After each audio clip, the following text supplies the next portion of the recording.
You must have the potential for it, right? Yeah, I might have a hunger for it, I might have a vision for it, but if I don't have the acumen and the potential for it, then there's nothing to build on, right? I'm a teacher, right? I know how to teach.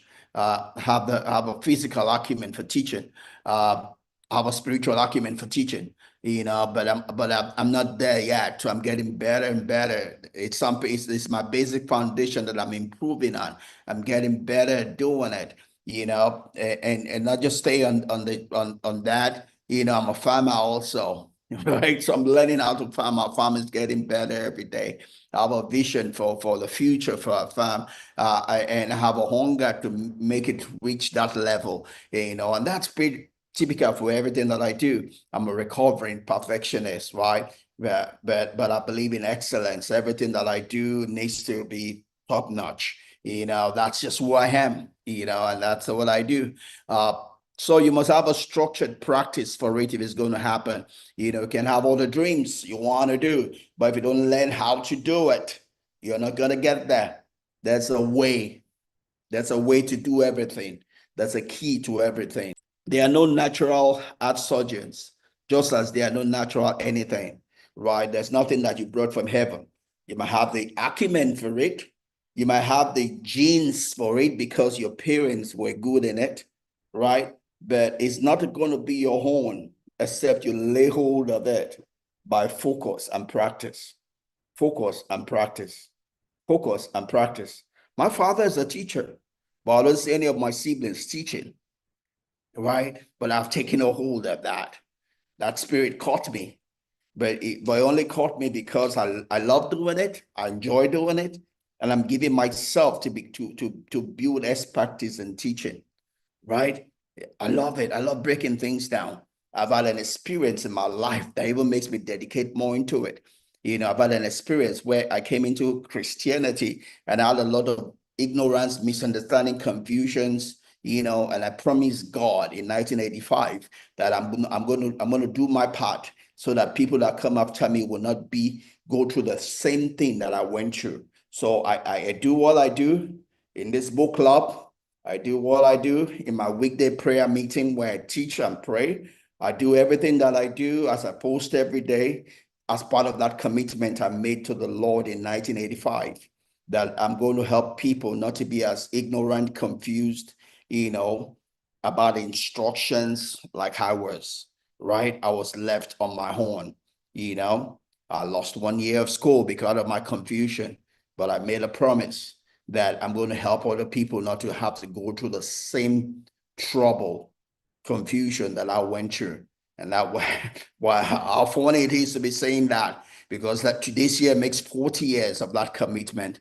1985, 40 years of that commitment is this year. As we do the greater work this year, we're going to do more of that, more of spreading the light, more spreading understanding, to people. And right now I'm doing a study through the book of Proverbs. I started a study through the book of Proverbs in August of 1923. So we're getting 2 years studying the book of Proverbs, and we're just in chapter 7. We've just made our way to chapter 7. We're right now studying verse 10 to 20 of chapter 7, as we're doing the study through the book of Proverbs. And I titled that study, Get Sense, Get Sense, Get Sense, Get Instruction. Forgive me, I need to get tissue. I titled that Get Sense, Get Instruction. Get sense, get instruction. That's what we've been doing since August of 2023. And we're building on that study, we'll dwell on it. I'm a teacher, so I do line by line, precept by precept, page by page, chapter by chapter, never in a hurry. We're going to just soak it in. Soak it in. We're going to take as much as we can from everything that we're studying. We'll soak it in. We'll take it in. We'll soak it in. We'll take it in. And the key thing is that our life is being changed. We're not remaining the same. There's a transformation process taking place in us. That's what's important. So there are no natural anything. You gain everything. You lay hold of everything, by practice. By practice. Practice does not make perfect, but practice makes permanence. Practice makes ownership. You take ownership of anything by practice. Practice makes improvement. We didn't get there overnight. We got there by doing it a little here, a little there, a little here, a little there, and we get better, better, better. You take ownership by practice, right? People sit down and sleep in church or sleep in their home, and they're expecting some breakthrough, some miracle, some destiny helper, and they've been stupefied. They've been stupefied by ignorant people. They've been stupefied, promise something that is not available. There's no destiny helper coming. You use your hand, you use your leg, you use your head, you use your heart, and do whatever you can do where you are. While you are busy doing that, God will take you to the next level of your life. I was just thinking, our biggest customer today. How did I meet our biggest customer? I was at the petrol station trying to buy fuel. That's how I met our biggest customer. And we're just talking, and I was just telling him about what we do. Not unknown to me, he was a buyer for a big supermarket. That's how we got into that. And he's their biggest customer today, right? But I was busy doing something. I wasn't going about looking for destiny helper.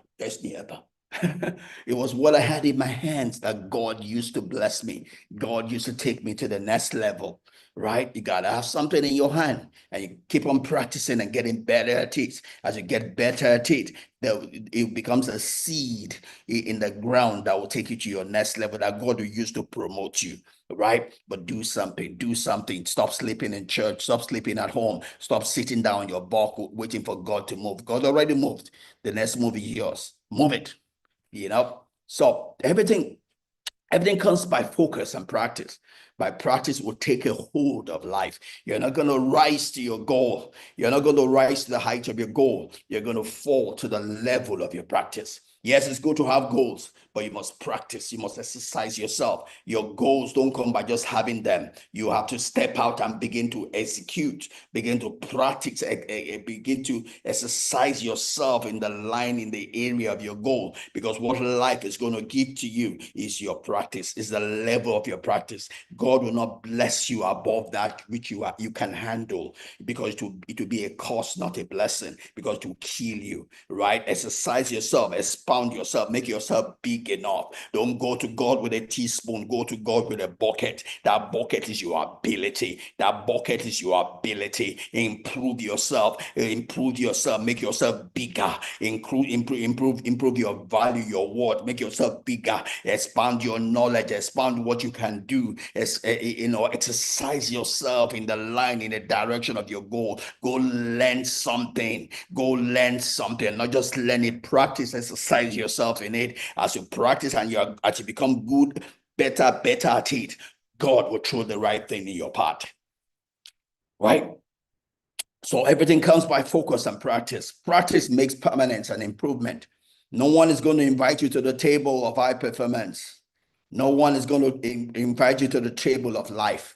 Nobody's going to invite you to the table of riches. Nobody's going to invite you to where the bounties are being shared, right? You lay hold of it. You lay hold of it. You lay hold of it by your practice and your sacrifice. You lay hold of it by your practice and your sacrifice. You lay hold of it by your practice and your sacrifice.